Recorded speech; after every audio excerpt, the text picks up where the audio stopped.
Welcome back to English classes. Myself Fani Kumar Mishra, FM sir, and today I am going to teach you a very important task, as well as for the CBSE board, as well as for the ICSE board, as well as for the UP board. Yes, it would be an important topic, and many times from standard 6 to 12, in each and every examination it is asked. Yes, my dear student, that is informal letter, and with only 5 points I am going to teach you how to write an informal letter. It is for class 6 to 12. So चलते हैं, पढ़ते हैं सिर्फ 5 point में, only in 5 point how to write informal letter. इसके पहले कि मैं आपको बताऊं कि इनफॉर्मल लेटर कैसे लिखा जाता है, you should know one thing. आपको एक चीज जानना आवश्यक है. क्या? इनफॉर्मल लेटर किसको लिखा जाता है? तो मेरे प्यारे बच्चों, informal letters are written to the people, relative, friend, father, mother, uncle, etc. Informal letter हम उनको लिखते हैं जिनसे हम परिचित होते हैं, जो हमारे रिश्ते में आते हैं. लोग रिश्तेदार, रिश्तेदार मीन्स मौसा, मामा, मामी, फूफा, काका, अंकल. अंकल को ही हिंदी में काका कहते हैं. मित्र को लिखे जाते हैं. और इनफॉर्मल लेटर लिखते समय हम कुछ बातों का ध्यान रखते हैं. पहला कि आप दिमाग में एक गांठ बांध करके रख लीजिए कि informal letter always written in 3 paragraph. How many paragraph? 3 paragraph. So mind in your mind only 5 points and 3 paragraphs. तो चलिए देखते हैं कि ये पैराग्राफ क्यों इंपॉर्टेंट है. Actually stick to the point while writing the body or main content of the letter and tell the incident clearly. आपको जो भी मसला है, जो भी मामला है, उस लेटर में क्लियर कट दिखाना है. और ये जो 3 पैराग्राफ है, तो आप जान लीजिए body of the letter must be in the 3 paragraph. मतलब लेटर का जो प्रारूप है एक कम से कम 3 पैराग्राफ में होना चाहिए, कम से कम. बच्चे लिखते नहीं हैं, एक ही में घसीट देते हैं, इम्तिहान में नंबर कम मिलता है और तब ब्लेम लगाते हैं, सर हम तो बहुत कम नंबर पा गए, we have obtained very less marks. So इसमें किसका दोष है? आपका दोष है कि आपने कम नंबर प्राप्त किया. You have not follow the rule and regulation. आपने उस रूल और रेगुलेशन को नहीं फॉलो किया. So first paragraph contain the short description of the incident. Incidents का, घटना का, उस वर्णन का जो जिक्र फर्स्ट पैराग्राफ होता है वो छोटा होता है, उसका डिस्क्रिप्शन क्या होता है? छोटा होता है. Second paragraph contain the elaborated incident of the reason for writing the letter and it means second जो पार्ट होता है लेटर का, सेकेंड जो पैराग्राफ होता है लेटर का, वो बहुत ही इंपॉर्टेंट होता है, वेरी इंपॉर्टेंट होता है. और ये मेन कंटेंट माना जाता है लेटर का. It would be known as the main content of the letter. और इलाबोरेटेड होता है, भव्य होता है, बड़ा होता है. इसमें इंसिडेंट अथवा जो कारण हम लेटर लिखने का देना चाहते हैं उसमें देना पड़ता है. And the third para contain the conclusion. निष्कर्ष का होता है, or asking help or any other stuff ending point. जो लास्ट होता है वो होता है निष्कर्ष का इसमें हम किसी से सहायता लेते हैं या हम क्या कहना चाहते हैं, हमारा इंटेंशन क्या है, व्हाट इज आवर इंटेंशन, हम अपना इंटेंशन उसमें प्रदर्शित करते हैं और अन्य स्टफ को एंडिंग पॉइंट में लाते हैं। हमारी मंशा क्या है, व्हाट वी वांट, हम चाहते क्या है। सो इस तरह से आपने जाना कि informal letter is written to whom, what is the precaution, how many paragraph are used just to write the informal letter। और अब जानते हैं इसके एक्यूरेट फॉर्मेट के बारे में जो सीबीएसई बोर्ड ने लॉन्च किया है, दिया है लेटेस्ट। तो हम आइए जानते हैं कि क्या करते हैं। सबसे पहले तो हमको यह जानना है कि हम क्या करें। अब देखिए format of the informal letter, सबसे पहले हमें अपनी कॉपी के बाएं तरफ पता लिखना रहता। फर्स्ट पॉइंट में मैंने लिखा है, चूंकि मैं अलकापुरम में रहता हूं, I live at Alkapuram and that's why I have given this address. Alkapuram colony, Siswa Bazar, ward number 40। It means जो पहला पॉइंट है वो होता है address of the writer. Writer माने लेखक। अब बच्चे तमाम कंफ्यूज हो जाते हैं, लेखक का मतलब ये जिसने लेटर टू गॉड लिखा है या जिसने डस्ट ऑफ स्नो लिखा, नहीं। राइटर का मतलब जो पत्र लिख रहा है वो अपना पता लिखता है और कोशिश करता है ये स्मॉल 3 लाइन्स में हो। आराम से आप कर सकते हो। You have no doubt, there is no suspicion of course that you can do it easily. First बाएं तरफ आपको याद रखना है, बाएं तरफ आपको पता लिखना है किसका, अपना एड्रेस ऑफ द लेटर। तो फर्स्ट पॉइंट क्लियर हो गया। सबसे पहले हमको लिखना है एड्रेस ऑफ द लेटर। जैसे मैंने यहां लिखा है अलकापुरम colony, Siswa Bazar, ward number 40। और उसके बाद से आपको एक लाइन छोड़ देना है। क्या कर देना है, एक लाइन छोड़ देना है। एक लाइन जब छोड़ देंगे तो अच्छा भी लगेगा और दिस इज द रूल, ये नियम भी है।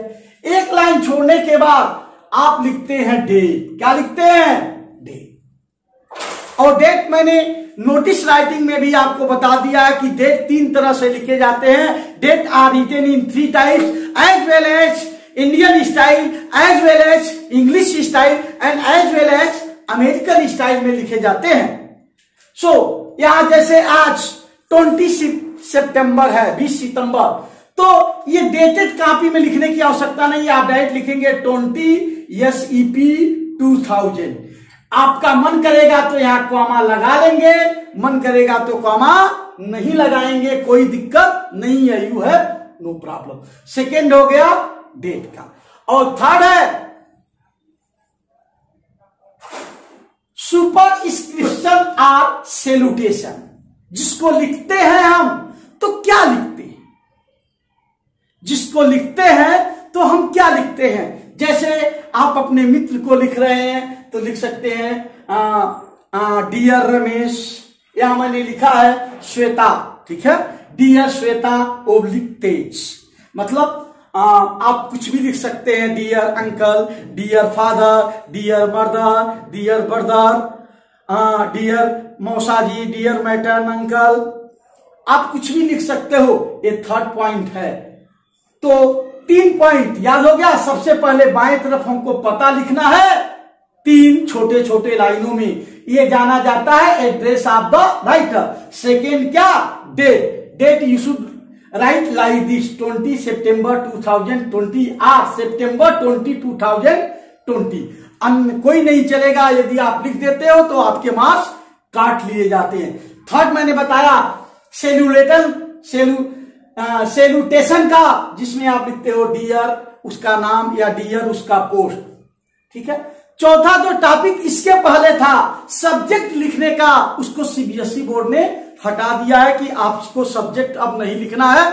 लिख भी सकते हैं और नहीं भी लिख सकते हैं। तो उसके लिए डेट के जब डियर वो लिख देते हैं तो सब्जेक्ट लिखते हैं, मतलब लेटर लिखने का मामला क्या है। लेकिन अब सीबीएसई बोर्ड मानती है कि हम कंटेंट में तो मैटर लिख ही रहे हैं, तो फिर सब्जेक्ट लिखने की कोई आवश्यकता नहीं है। यहां आप चौथे पॉइंट में चाहें तो सब्जेक्ट भी लिख सकते हैं, लेकिन याद रहे सब्जेक्ट हमेशा फ्रेज में लिखे जाते हैं, सेंटेंस में नहीं लिखे जाते।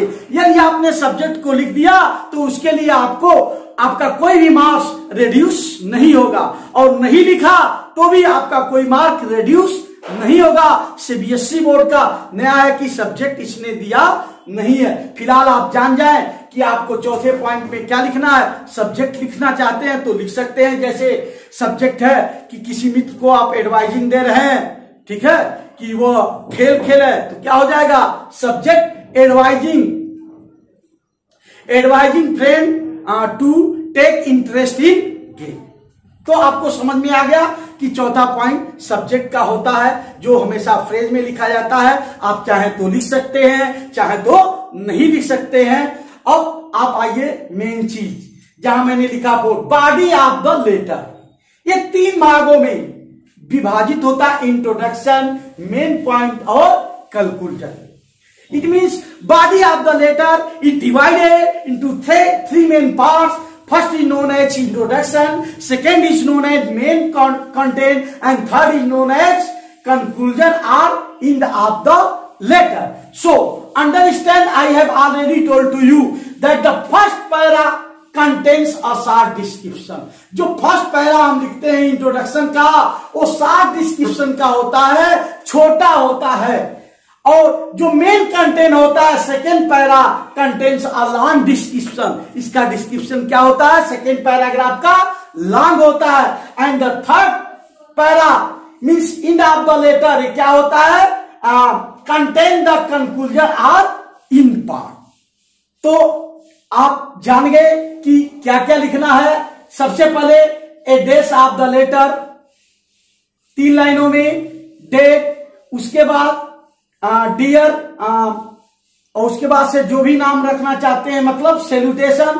तब मन करेगा तो सब्जेक्ट, मन नहीं करेगा तो नहीं लिखेंगे। बॉडी ऑफ द लेटर मतलब 3 पैराग्राफ में इंट्रोडक्शन, मेन कंटेंट और conclusion. But remember it, last में हम छोड़ते हैं कॉम्प्लीमेंट्री क्लोज। जैसे लिखते हैं ना, your lovingly, your affectionately, your sincerely. जो ज्यादातर सबसे सुटेबल है योर लविंगली और नेम, जैसे मैंने लिख दिया है नेम। बट रिमेंबर इम्तिहान में आपका आता है। अब चूंकि इस बोर्ड पे इतना जगह बचा नहीं है कि मैं आपको एग्जाम्पल दूं, तो मैं आपको बोल के ही एग्जाम्पल दे देता हूं। Suppose you are Shweta oblique Tej, you are Shweta oblique Tej, and you have heard that your friend has become a bookworm. He did not play any game. So write a letter to your friend advising him to take interest in game. तो सबसे पहले हम क्या लिखेंगे, अपना पता लिख देंगे। कैसे लिखेंगे, मान लीजिए मैं अलकापुरम में रहता हूं तो लिख दूंगा अलकापुरम colony, Siswa Bazar, ward number 14। और फिर आज का ये एक लाइन छोड़ करके आज का डेट डाल दूंगा। और फिर एक लाइन छोड़ करके मैं लिखूंगा क्या, डियर, मान लो यहां लाची है तो लाची को मैं लिख रहा हूं तो क्या लिखूंगा, डियर लाची, डियर लाची। अब ये लाची जो है फेमिनिन जेंडर है, या आप रमेश को लिखना चाहते हैं तो लिख देंगे डियर रमेश। ये हो गया। सब्जेक्ट लिखना चाहते हैं तो लिख देंगे क्या, advising friend to take interest in game. अब इंट्रोडक्शन क्या शुरू करेंगे,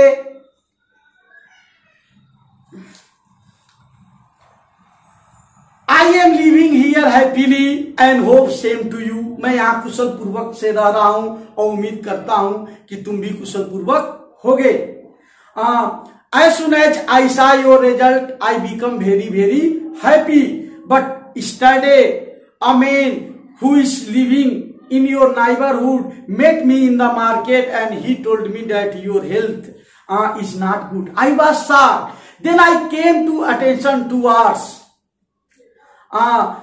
your study, that you always study, you didn't find the time to play. अब मेन पार्ट में लिख देंगे, my dear friend, games are very important. It is said that a healthy mind lives in a healthy body. A sound mind lives in a health is wealth. स्वास्थ्य क्या है? धन है. And you are not paying attention towards the game. Games are very important. If we will not be healthy, how can we do any work? Means we will be weak in study also. और कभी seriously बीमार पड़ गया, अब आप last में लिख देंगे being a friend I am advising to you to take interest in game and play any type of outdoor games in the morning time or the evening time. I hope that you will not disappointed me. Yours lovingly. क्या अब आप अपना नाम डाल सकते हैं. तो इस तरह से आपने देखा. I have already narrated the whole things. What would be the format of the informal letter, how to write the informal letter, and if you have any doubt, you can personally ask to me on my YouTube channel or my WhatsApp or directly by phone. Thanks.